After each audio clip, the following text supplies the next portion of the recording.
نماز ایک عبادت ہے اور اس کی تاریخ اتنی ہی پرانی ہے جتنی مذاہب کی۔ حضرت محمد صلی اللہ علیہ وسلم شروع سے ہی نماز ادا فرماتے تھے، لیکن اس کا اللہ تعالیٰ کی طرف سے باقاعدہ حکم اس وقت ہوا جب حضرت رسول خدا صلی اللہ علیہ وسلم معراج کے سفر پر تھے۔ 5 نمازیں فرض کی گئیں، لیکن اس کا ثواب 50 نمازوں کے برابر مقرر کیا گیا۔ اللہ تعالیٰ قرآن پاک کی سورہ مزمل میں فرماتے ہیں، میں یہ پڑھ کے آپ کو یہاں سے سناؤں گا۔ اقیموا الصلاۃ وآتوا الزکاۃ واقرضوا اللہ قرضا حسنا وما تقدموا لانفسکم من خیر تجدوہ عند اللہ ہوا خیرا واعظم اجرا۔ اس کا ترجمہ ہے کہ نماز پڑھتے رہو اور زکوٰۃ ادا کرتے رہو اور خدا کو نیک اور خلوص نیت سے قرض دیتے رہو، اور جو نیک عمل تم آگے بھیجو گے اس کو خدا کے ہاں بہتر اور صلے میں بزرگ تر پاؤ گے۔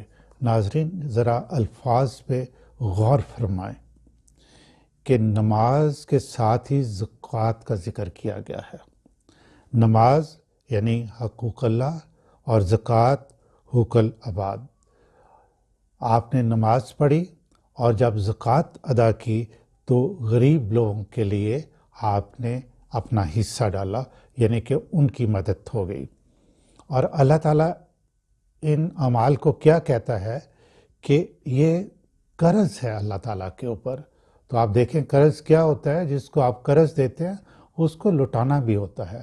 تو اللہ تعالیٰ خود قرآن پاک میں سورہ مزمل میں فرما رہے ہیں کہ نماز پڑھتے رہو اور زکوٰۃ ادا کرتے رہو اور خلوص نیت سے قرض اللہ تعالیٰ کو دیتے رہو۔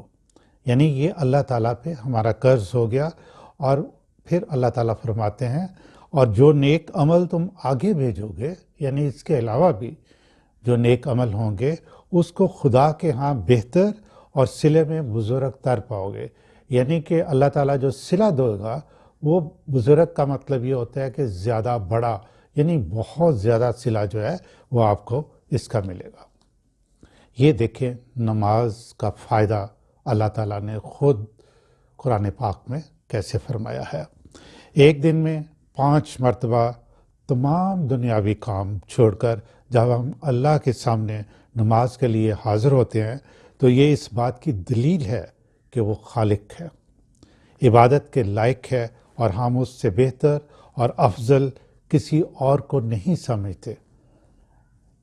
نماز شروع کرتے وقت ہم سب سے پہلے کیا کلمہ ادا کرتے ہیں؟ اللہ اکبر، یعنی اللہ جو ہے وہ سب سے بڑا ہے۔ ہم اس چیز کی گواہی دیتے ہیں۔ نماز اللہ تعالیٰ کی حمد و ثنا، تعریف و تصنیف ہے۔ نماز اس بات کا اقرار ہے کہ اے اللہ، ہم تیرے بندے ہیں، تیری ہی عبادت کرتے ہیں اور تجھی سے مدد مانگتے ہیں۔ اس عبادت کی شہادت دیتے ہیں کہ اللہ کے سوا کوئی معبود نہیں اور حضرت محمد صلی اللہ علیہ وسلم اس کے بندے اور پیغمبر ہیں۔